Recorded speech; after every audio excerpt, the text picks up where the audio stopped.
So how do you pronounce your name? Marika Asgari? Yeah, that's right. Yeah.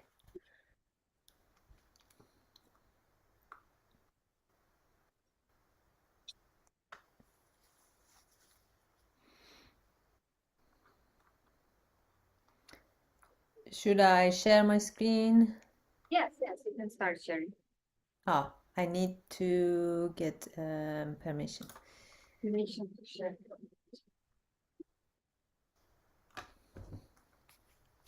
Yes, you're granted.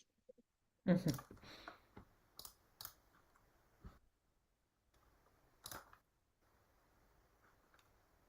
We're just waiting for the live stream. Is it already? Okay. So welcome everyone to today's webinar. So it's a pleasure to introduce Marika Asgari, who is a lecturer in data science and artificial intelligence at the University of Hull in the UK. She obtained her bachelor's in physics at the Sharif University of Technology in Tehran in Iran, and then followed for a master's at the Alpha group at Bonn University in Germany. And then she was a research assistant there for a while. And she obtained her PhD in 2015 at the University of Edinburgh in the UK, and was then a postdoc there. So thank you so much, Marika, for accepting our invitation. You may start when you're ready. Hey, thank you very much for inviting me. Really happy to talk to you today about cosmology with the kilodegree survey, or KIDS. So first of all, I want to introduce weak gravitational lensing by the large-scale structures, because that's the primary probe that KIDS takes data for. So I will explain it using this image here. Imagine you have galaxies.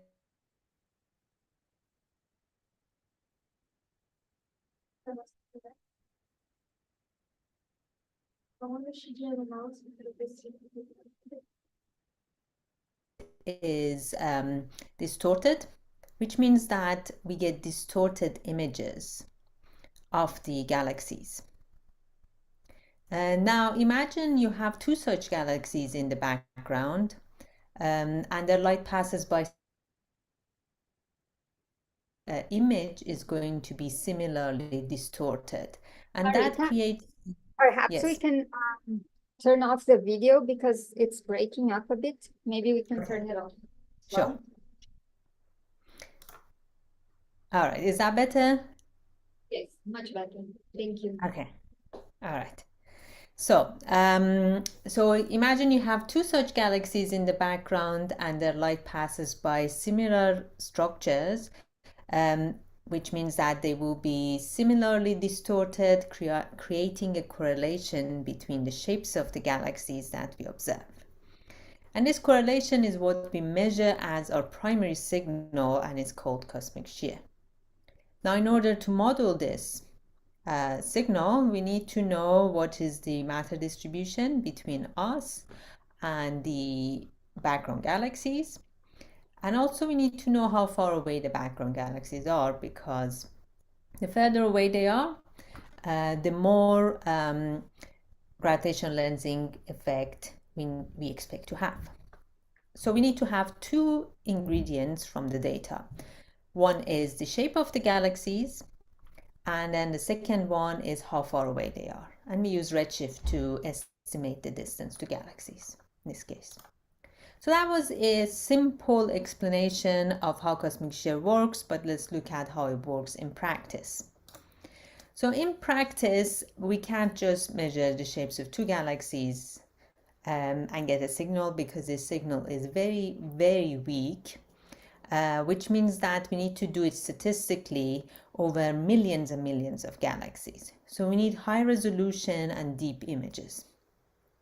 We also take these images in multiple photometric bands to get the colors for the objects in our images, and then use this information to create a catalog of objects. And in particular, we're interested in galaxies. So we separate galaxies from stars using the colors. Once we have the catalog of galaxies, we need to create a shape catalog, which has the galaxy shapes and a redshift value for each of the galaxies. To get the redshifts, we again use the multiple bands or the colors that we measured for each of the galaxies. And that gives us an estimate. Now, these two are the main two ingredients, so they have to be very accurately measured. But we know that with the limited information that we have about each of the galaxies, the measurement, the starting measurement can be biased. So we need to calibrate them. And there's quite a lot that goes into the calibration of these two. And each of them is basically a field by itself. Now, once we calibrated these, we can take the galaxies, divide them into bins based on their redshift, and then correlate the shapes of galaxies in each redshift bin and across two redshift bins to get our signal. And we do this division in different redshift bins because we want to get some information about the evolution of matter. Okay, so we have our signal. Now, how do we do our analysis? We need to have a model. So first of all, we need to choose a cosmological model, which will be our base. And in all the examples that I will talk about, we're using the standard lambda CDM model and assume that the universe is flat. But you could choose any other cosmological model here. But your cosmological model normally doesn't give you what the matter distribution is. You might be able to calculate the linear power spectra for matter analytically from your cosmological model, but then you have to do something else to get the nonlinear evolution, which is something that you need to analyze lensing data. And for that, you can either use analytical models, which are calibrated against simulations, for example, the Halo model, or embody simulations directly. And then you have to create a model signal that is similar to your actual signal. And for that, we need to know again where the galaxies are. That's why I have this arrow here. And once you model your signal, you have to model your error or covariance matrix as well. But we are missing a crucial point here, which is the nuisance effects. So nuisance effects are basically anything that is in the signal, but is not in the modeled signal. So anything that's not cosmology based, but it might be in the real signal. Examples are any uncertainty in the calibration, which might affect the signal, or it could be astrophysical effects. For example, galaxies based on where they're formed and how they're formed, they might already be aligned with their environment, which means that they will be aligned with each other. That's called intrinsic alignment. Or you could have effects such as baryon feedback that can change the matter distribution near galaxies, so on smaller scales.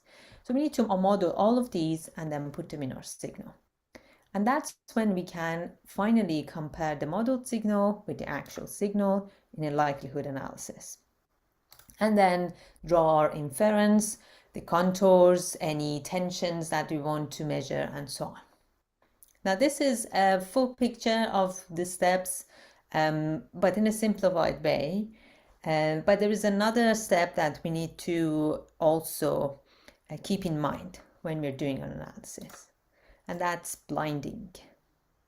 So by blinding, I mean that we need to do something to our data so we don't know what the final result is before we get the final result and we're happy with it. So I don't want my final result, so the inference part, to be affected by some choice that I made here, or the opposite actually. I don't want the choices that I made here for galaxy shapes or something else to be impacted by what I want my inference to be. Basically, say you see the Planck results for CMB, maybe you think that's what the universe is, then you play around with the knobs and choices that you can make in these other steps to get the result that you want. So you don't want to do that. That's why you do blinding. And more and more cosmologists are going towards that. But in particular, I think the lensing community has been very good with it. And most lensing surveys now apply some sort of blinding to their analysis. All right, so I introduced the methodology of cosmic shear analysis. Now let's look at the actual data. So the data is from the kilodegree survey, and there are a few key facts here. So it's a weak lensing specific survey, and that means that we have good shapes and good redshifts. So this is the two main ingredients. Good shapes because the seeing for the images was very high resolution, so this helps with measuring the shapes.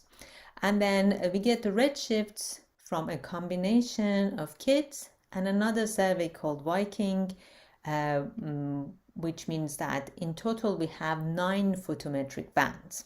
And that's a large number for a weak lensing survey. So we can estimate the redshifts more accurately.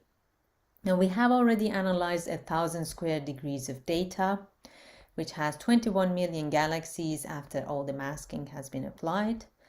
But the survey is completed, and we have an extra 350 square degrees, which we are at the moment analyzing. And probably you will get results, you will find some results about this new data in the new year. And I'll talk about that a little bit at the end. Okay, so here is the measurement from KITS 1000. So this is the first 1,000 square degrees of data. And what you see here is the cosmic shear 2-point correlation functions. So this is a correlation between shapes of galaxies. And I want you to just look at the top triangle. So these ones. For now, ignore these ones here. So if you look at the top triangle, you see that there are 15 panels, and that's because we have 5 redshift bins. So we divided our data into 5 redshift bins, and then we are looking at all the unique combination of bins, which gives us 15 combinations. And you can see the numbers here show which bins have been correlated. So here we have the lowest redshift bin correlated with itself, and then on this panel we have the lowest redshift bin correlated with the highest redshift bin. The data is shown in black, and then the best fitting model in red on top of it. And you can see that as I go from this top panel to bottom, the signal increases. And that's what we expect because there is more intervening matter, so the lensing effect should be stronger. Now the model that's shown in red includes the flat lambda CDM standard model, as I said, and it includes the 2 astrophysical effects, intrinsic alignments and baryon feedback, as well as the calibration uncertainties. So it has all the nuisance effects. So this is everything together. Okay, so I talked to you about blinding, and I want to stress a bit more about it with this image here. So this is where we were 3 weeks before the submission of the papers. We had 3 blinded data, A, B, and C, and we didn't know which one is the truth.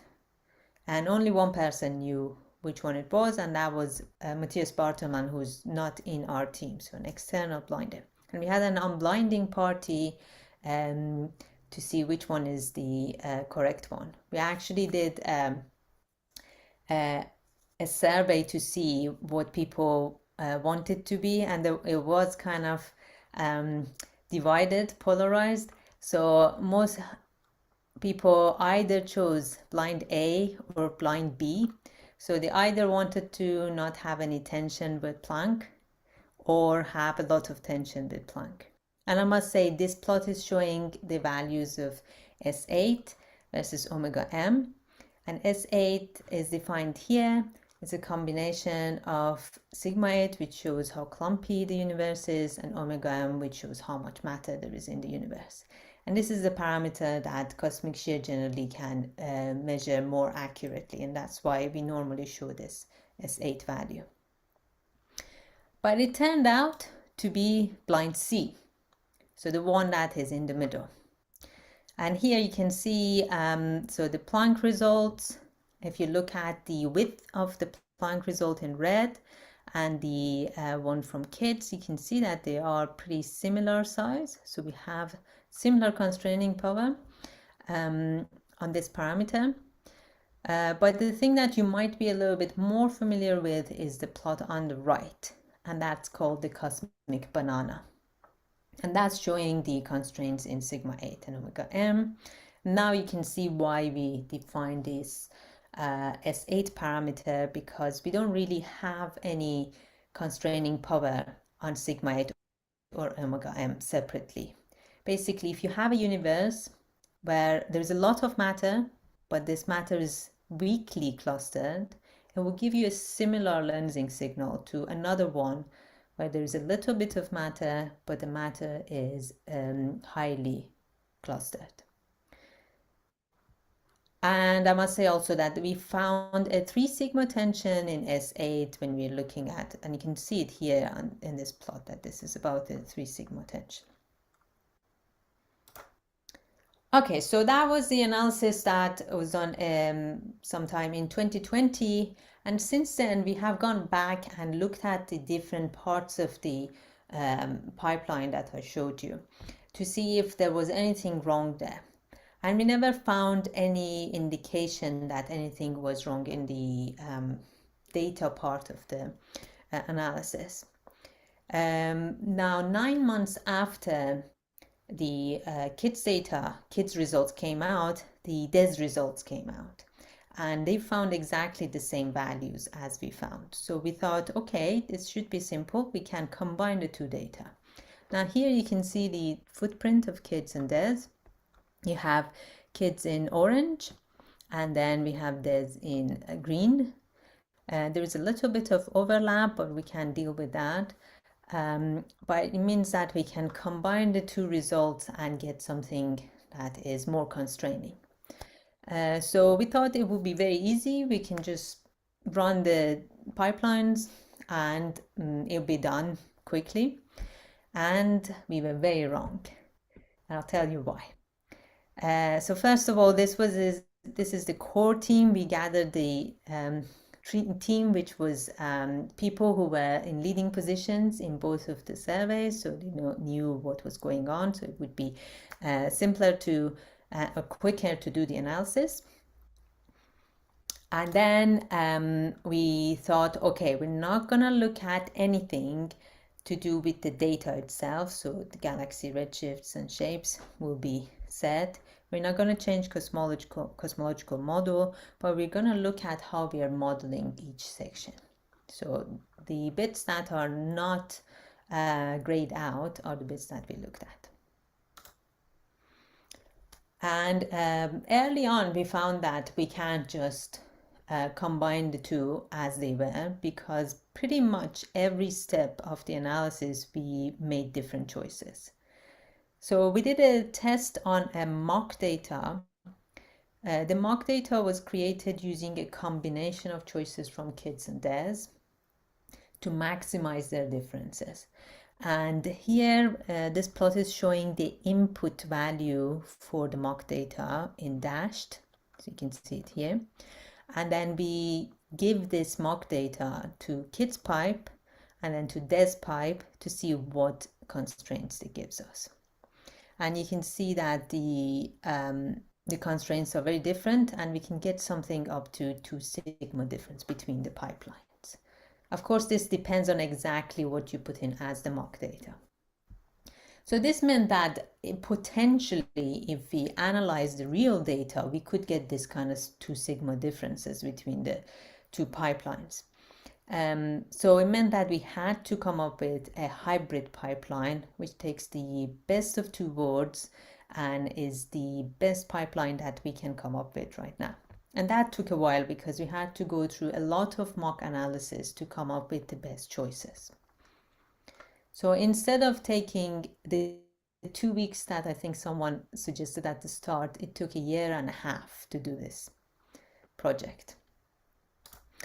Okay, so what are the actual differences?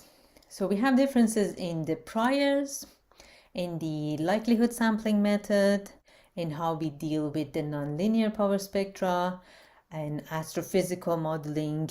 That's the intrinsic alignment and baryon feedback that I mentioned earlier. Now I'm gonna only talk about the last 2, so nonlinear power spectra and astrophysical modeling. But if you want to know a bit more about the first 2, please ask me later. Okay, so analytical models. How do we get the nonlinear power spectrum? So here I have a plot of matter power spectrum, and you can see the linear power spectrum in black and the nonlinear power spectra in red and blue. Red being the model that kids used, blue the model that DES used. And in this plot they look very similar to each other, and you can see that they can be quite different from the linear power. And if you want to kind of know which ranges weak lensing is kind of sensitive to, it would be around here. So maybe between k's of 0.1 and k of 1 or so. But that depends on what scales you put in. And you can see that there is quite a lot of nonlinear effects happening here. So we need to be able to model nonlinear power spectra accurately. Now, if we look at ratios, we can see differences. Here, I've taken this from a mid-2021 paper. And this is showing the ratios of nonlinear power spectra to an emulator. With the emulator emulating an N-body simulation. So let's assume that is the correct thing. Now, if you look at the bottom panel, that's the method that DES used, is HaloFit. And you can see that there's a lot of variation here. And each of these lines is looking at one cosmology, so one set of cosmological parameters. Now, the middle panel is the method that kids used for the original analysis, and this is HM code 2016. And you can see that in the high K regime, it was much better than HaloFit. But in the lower K regime, it still has quite a lot of variation. Now, since then, a new Halo model code has come out, HM code 2020, which you can see up here is much better behaved. And that's why we chose HM code 2020 for our hybrid model. Okay, so what about the nuisance effects? The first nuisance effect is galaxy alignments. As I said, you can have galaxies which are formed near a massive structure, and as a result of that, they could be aligned with that structure, which means that they will be intrinsically aligned with each other as well. And that can create a signal that's similar to cosmic shear signal. So the total signal that we get from cosmic shear can be divided into 3 sections. So you can have the gravitational alignment. That's the cosmic shear signal. So that's when you have 2 background galaxies being lensed by some massive structure. Then you can have the intrinsic alignment signal, which is when you have 2 galaxies that are physically connected with each other because they live near the same overdensity, But then you have a cross term, which is the gravitational intrinsic signal. And that's when you have one galaxy is in the background and is being lensed by a foreground object. But then the second galaxy lives near that foreground object. So one of them is lensed by it, the other one is physically aligned with it. So you have this GI term. And we need to be able to model all three of them to analyze the data. Now in kids, we use this model called NLA, which is a nonlinear linear alignment. That's what it's called. And it's an empirical model that's been shown to match data for certain ranges, certain scales. And it's quite a simple model. It only has an amplitude parameter that can change, and potentially you can have some redshift dependence for that amplitude as well. But the shape of it stays the same. Now in this, they use another model which is called tidal alignment, tidal torquing, or TAT. And this TAT model allows for the shape of the alignment, shape of the power spectra to change as well. So it's basically that simpler model, NLA, plus some other terms that allow for the shape to change.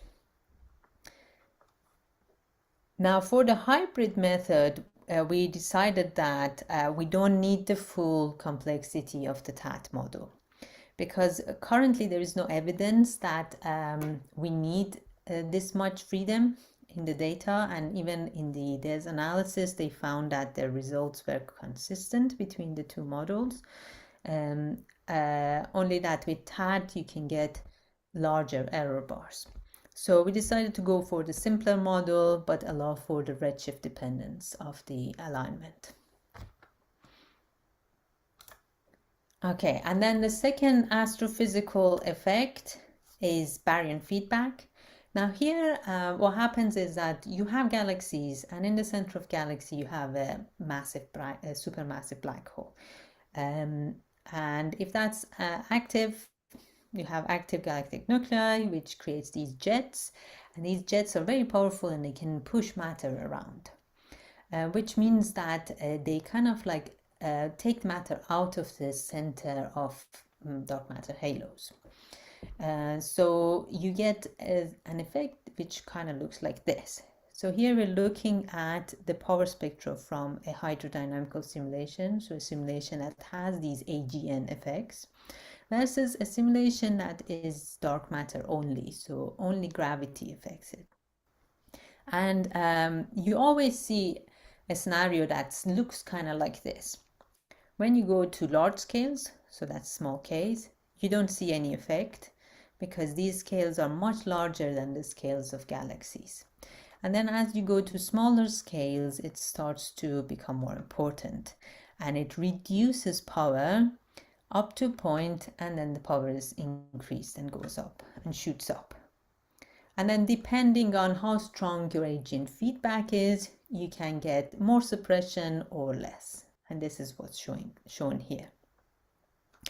Now in kids, we decided that we can trust these different simulations and marginalize over the baryon feedback model. And you can see here these lines, for example, they fit to the simulation, which is shown in dots.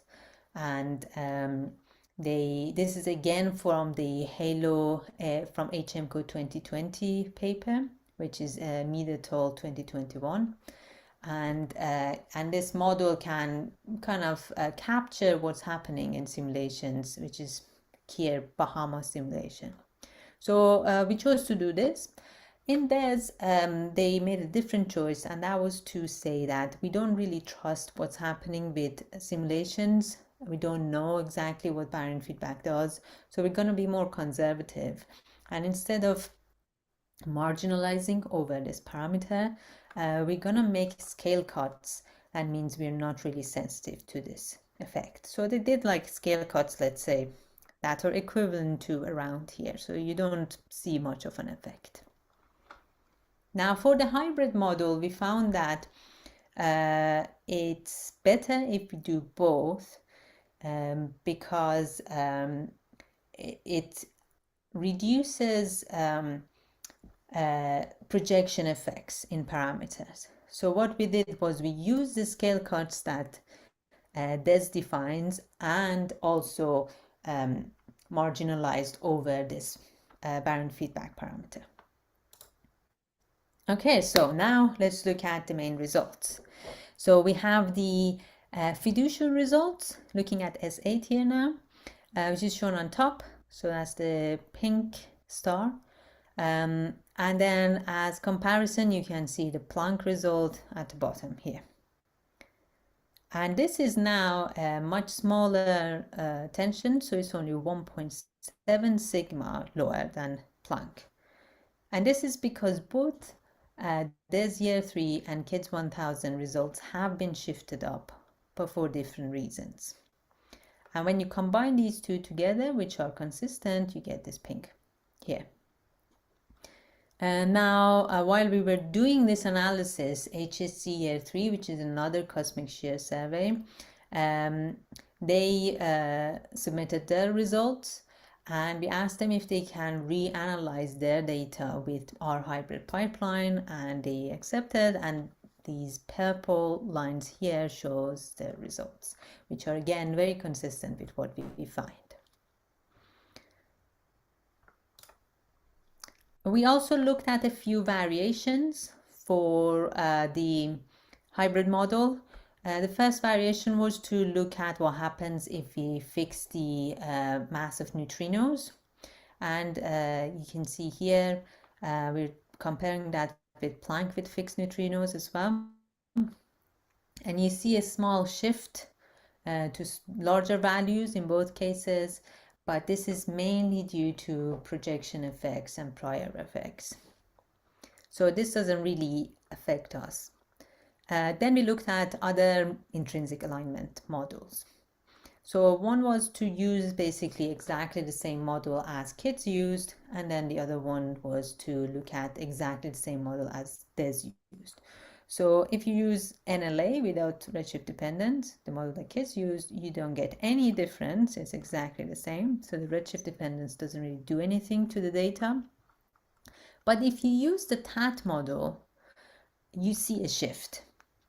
Now this shift, unlike the shift here, is not because of projection effects. It's a real shift, and actually if you look at the full posterior, it's even a larger effect. And now if you look at tension metrics with this point, we see something that is larger than 2 sigma. So it becomes interesting again. So this was, I think, in my opinion, the most interesting result that came out of this analysis.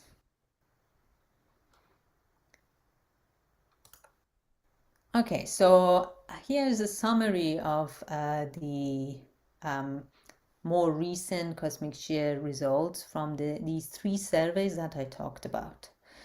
So in green we have DES. We're starting from the science verification, which was a much smaller area.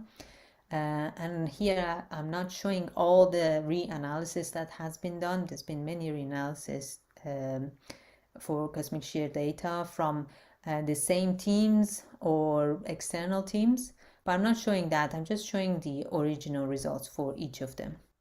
And you can see in green you have DES, then in purple we have HSC, and then in orange we have KIDS. And then finally in pink we have the last point, which is the KIDS and DES results. And you can see that they're all consistent with each other, even though they have moved around a little bit. And they're all still lower than Planck results. Even though this final point, which has the smallest error bars, is not technically in tension with Planck, they are still all on one side, which indicates that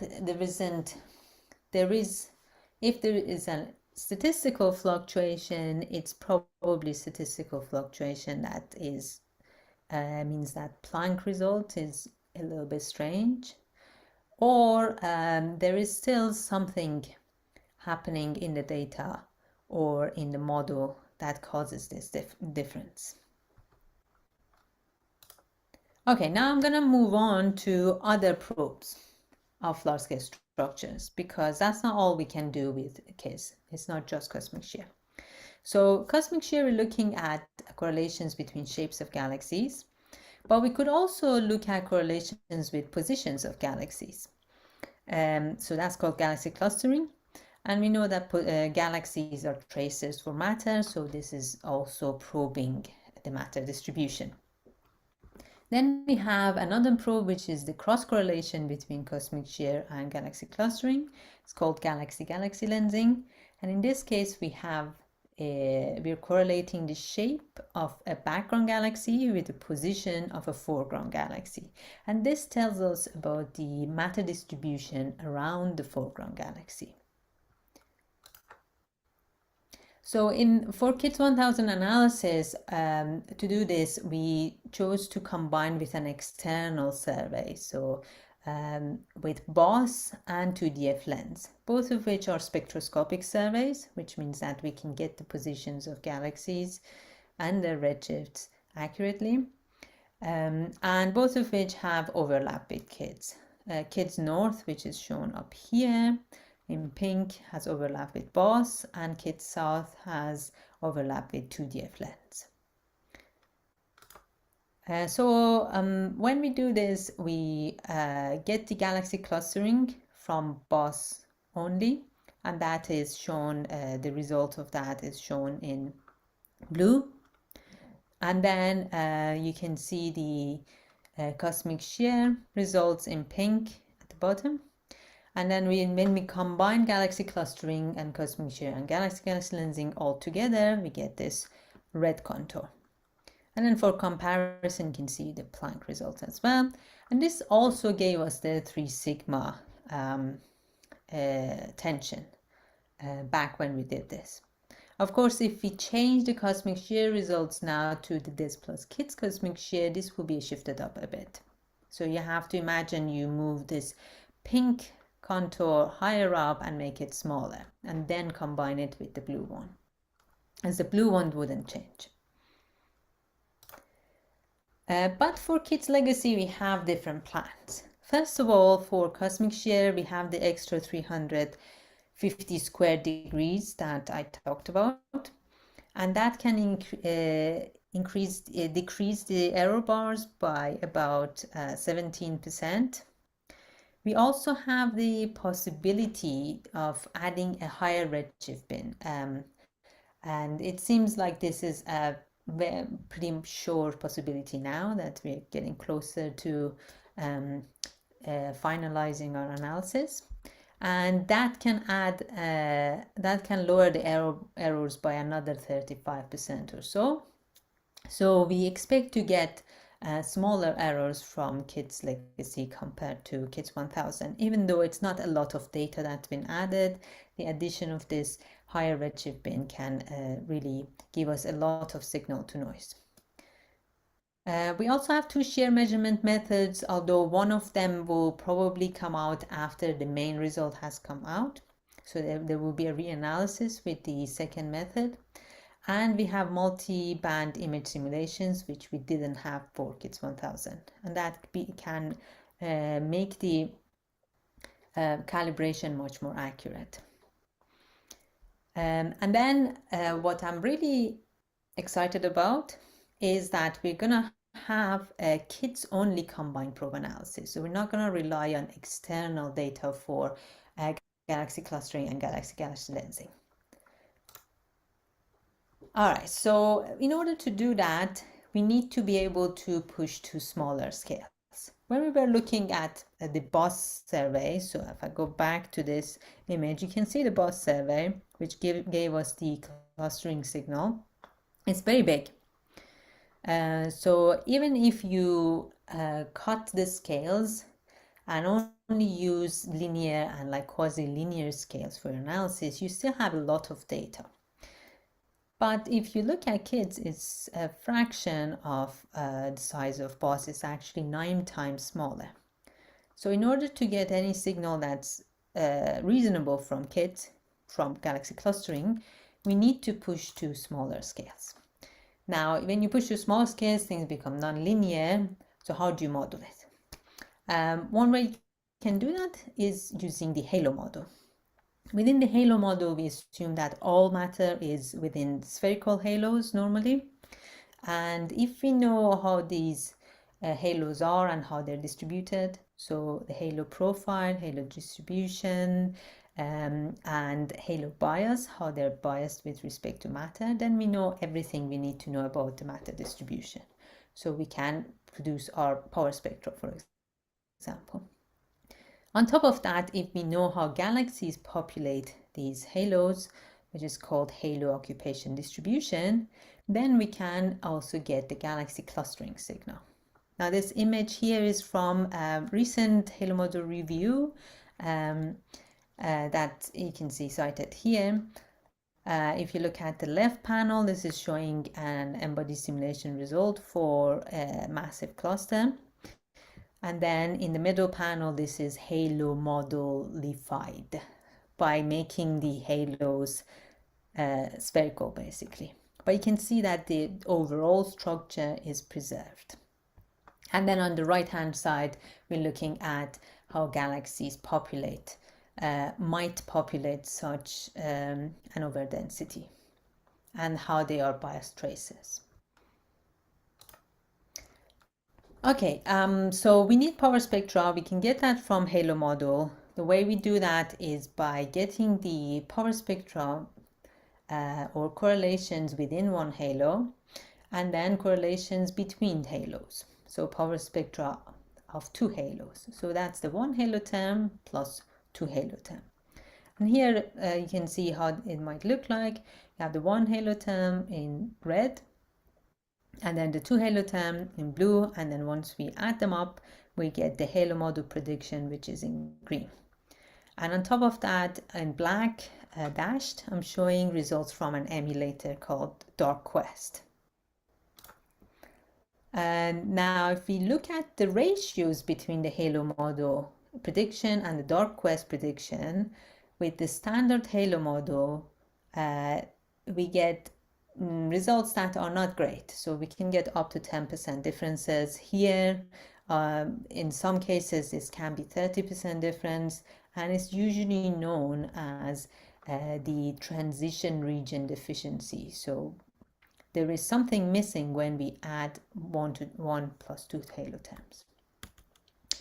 Now we can correct this if we don't assume that halos are linearly biased with respect to matter, which is what normally people assume. So if you do that, you get this solid line, which is within 5%. And I must say that the DarkQuest emulator is only 4 or 5% accurate anyway. So we've gotten to the accuracy of DarkQuest. So we can correct this, and then we can analyze data using this correction. So here in this paper by Constance Mahoney, we did a forecast for KIDS 1000. So this is a step towards doing a KIDS only combined analysis. And what the plot is showing is, imagine you have a data vector that was using this nonlinear halo bias, and your input values was this dashed one. But you analyzed it assuming that halos are linearly biased. What do you get? So if you just make that assumption, you get the orange contour. So this is for a kids-like survey. Then we thought, okay, what if we allow for the two halo term, the amplitude of the two halo term to vary? Then we get the green contour. And then finally, the red contour is if we add extra information using stellar mass function, which tells us about the abundance of galaxies. And you can see that none of these three match with the input. So you get a biased result no matter what you do. So for analyzing real kids data, we included this nonlinear bias. And that is shown in this paper by Andre Dvorny, which didn't combine all three observables, only combine galaxy clustering and galaxy-galaxy lensing. So it's not combining with cosmic shear. But our plan is to do that for Kids Legacy. So here we're looking at the Kids Bright sample, which is a sample similar to the Gamma survey, if you're familiar with that. But this sample is much smaller than the full cosmic shear sample. And then we're also adding the stellar mass function, and we're using halo model. So we're extracting a lot of information from the small scales to understand how galaxies populate dark matter. And then the result we get, which is shown in blue here, has the same size. So this contour here has the same size as the analysis that was combining, that was using BOSS, which is 9 times larger than the area we have. And this is all thanks to the fact that we can push to smaller scales. So there's a lot of information in these smaller scales that's lost if you just keep to linear and quasi-linear scales. And that's why I'm very excited about this and how it will work out for Kids Legacy. Okay, and this is just showing you again how big BOSS is compared to Kids. So 9 times larger. All right, so now I will summarize and conclude. So cosmic shear analysis are all giving consistent results, and they're all finding insight values that are smaller than Planck, even if the tension is reduced now. When we do combined survey analysis, we need to do extensive tests and unify the methods. So next time you see results from different surveys, don't just by eye add them together. You have to make sure that everything is consistent before you can do that. If you want to really understand and find evidence for alternative models to lambda CDM, using probes of large-scale structures, we do really need to understand astrophysical effects. So no longer we can think of galaxies as just points or ellipses in the sky. They have their own life, and that needs to be understood. And then finally, stay tuned for Kids Legacy results, which will come out next year. Thank you very much. Thank you very much. I'm gonna turn on the camera. So questions from the audience? Gabriel, come closer, please.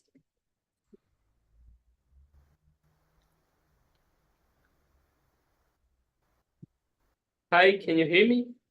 Yes. Thank you very much for your presentation.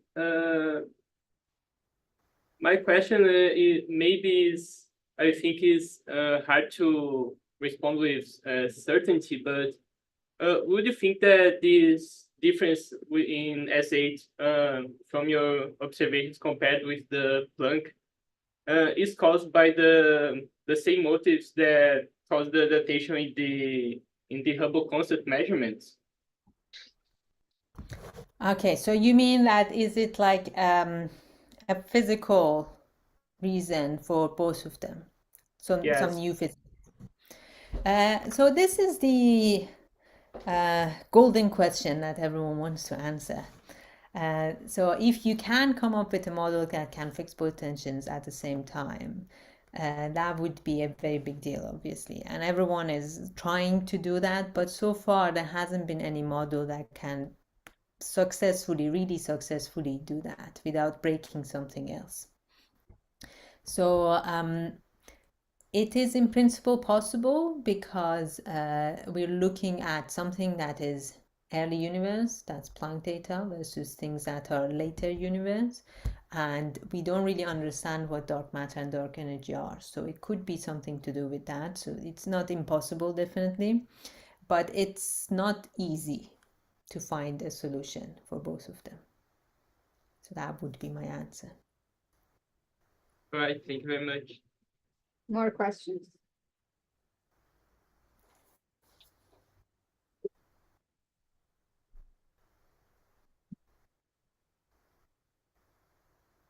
Hi. Hi.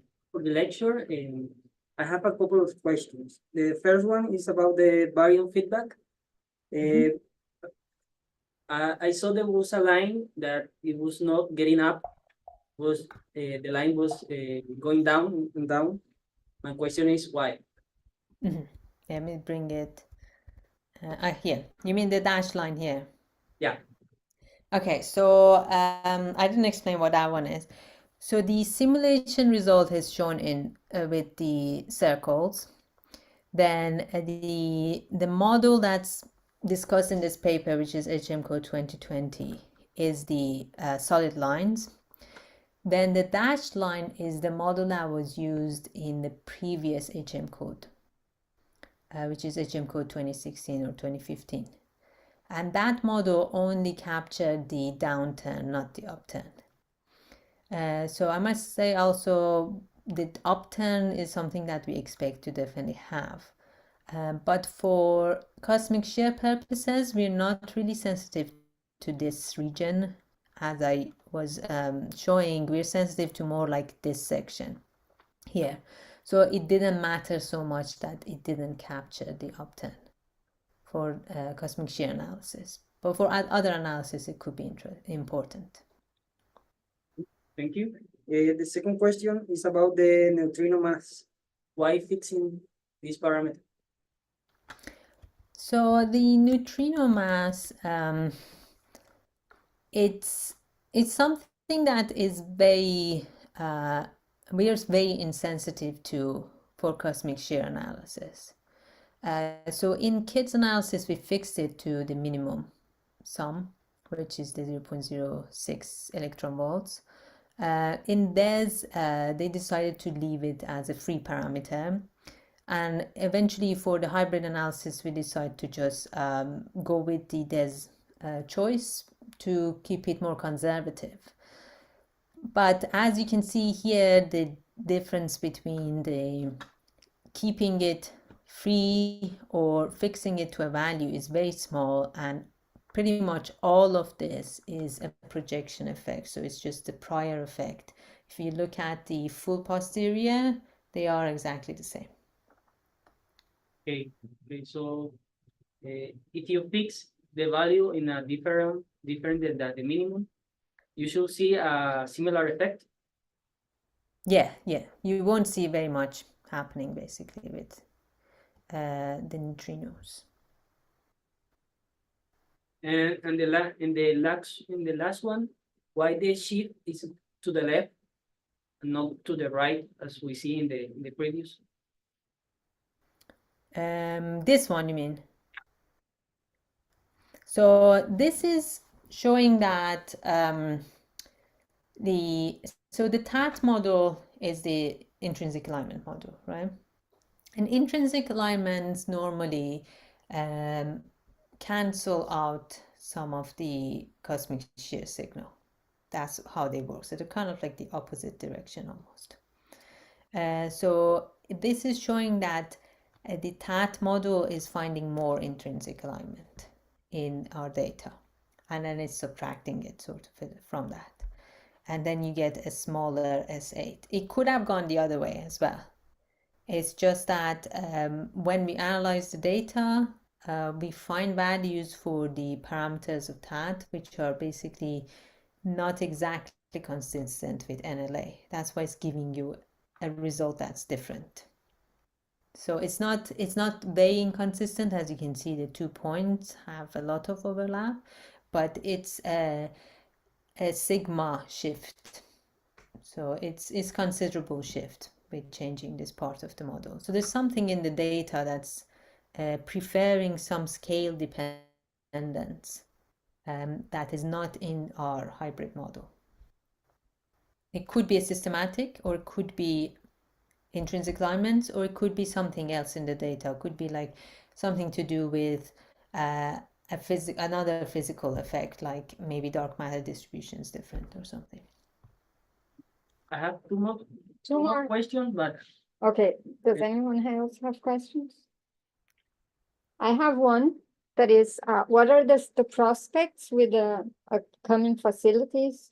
Will Euclid be useful for this kind of work? What is being done, for instance? Yeah, so Euclid, one of its primary goals is to do cosmic shear.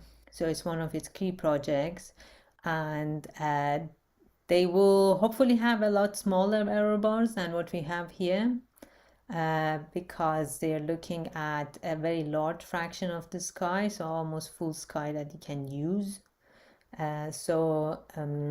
They should be able to put tighter constraints on this. But as you saw, when we tried to combine kids and DES, we found that because the combined statistical power of two surveys makes the error bar smaller, we have to reconsider the methodology that we used. While the methodology in kids and DES separately was sufficient to get something that was accurate enough, while once we combined the two of them, we had to reconsider things because the errors became like larger than what we expected. So when you come to Euclid, that's going to be a challenge because the error bars are going to be much smaller, which means every single part of this pipeline that I talked about has to be scrutinized again. And it is something that's happening now, but it means that it will take a while to get a result from Euclid probably that is reliable, let's say. And there is also the Rubin Observatory LSST, which will maybe come online next year. And they also have similar statistical power to Euclid. So that would be a separate and complementary result that will come out.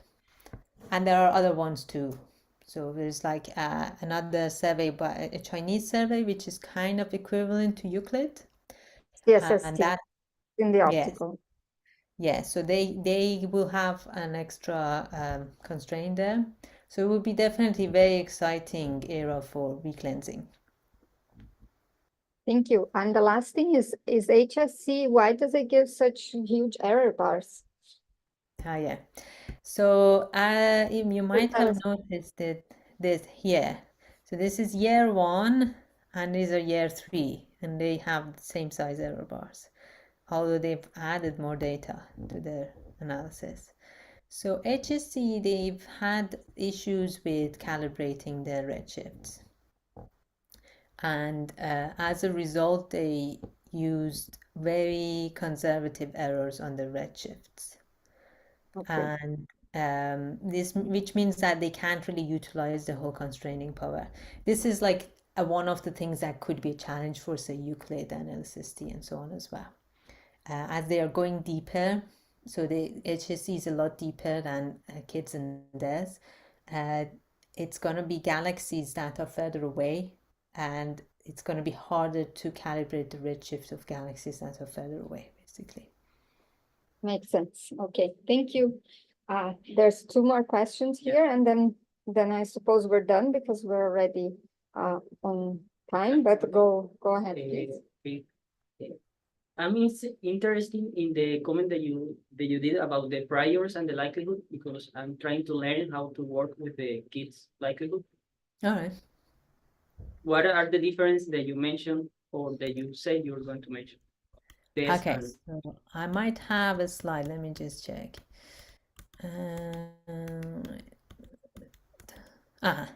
So it's the priors. So you can see there's Y3 Kids 1000 and the hybrid priors. I've highlighted 2 lines. So one of them is the neutrino mass that I mentioned. So we fixed it in kids, but there's Y3 allowed it to vary, but that didn't make a big difference really. The other one is whether or not you sample over AS, which is the amplitude of the primordial power spectrum, or sample over S8, which is the thing that we actually measure. And we chose to sample over S8, so we are agnostic to S8. The reason is if you sample over AS, when you do the propagation to S8, because this is not a linear function, you can get priors which are not flat anymore for S8. And then that can create some information there, which you don't want it to be there. There is actually a plot in the kids methodology paper that describes this. So it's this plot looking at the prior volume versus the contours. And you can see the prior volume is this strange shape because the sampling's done over AS. And then if you look at S8 prior, it's not flat over the region that we're interested in. So it kind of has like this shape. Then In you the were last, thinking about, yeah, sorry, continue. Please continue. yeah. Then you were asking about the likelihood sampler. So the sampler we used in kids is called multinest. And although it's unbiased, it can sometimes give you error bars that are slightly underestimated. And it does depend on how many free parameters you have and so on. So we opted for using the polychord sampler, which is much closer to a classic MCMC and gives you more accurate error bars. And that was the thing that was used with DES. And this is, it will be more important if you have some model that has a lot of parameters, but you have fewer parameters, becomes less important. So that was the sampler difference. Do you recommend using multinest or the classic? So multinest is a lot faster, the classic MCMC. That's why we chose multinest. Now polychord is also a nested sampler, but it's a lot slower than multinest, still faster than the classic MCMC. Now there's a new nested sampling method that we're gonna be using for Kids Legacy, and that's called Nautilus. And that one is not that different to multinest. It's still a little bit slower, but it's as accurate as polychord, but it's a lot faster than polychord. So I would recommend using Nautilus. Thank you very much. Yeah. Thank you very much, Maritza. Thank you for inviting me. Yeah, it was very nice. And yeah, if we have nothing else to add, we're gonna close the session. Thank you. Let's thank her Okay. again. Thank you. Bye. Bye.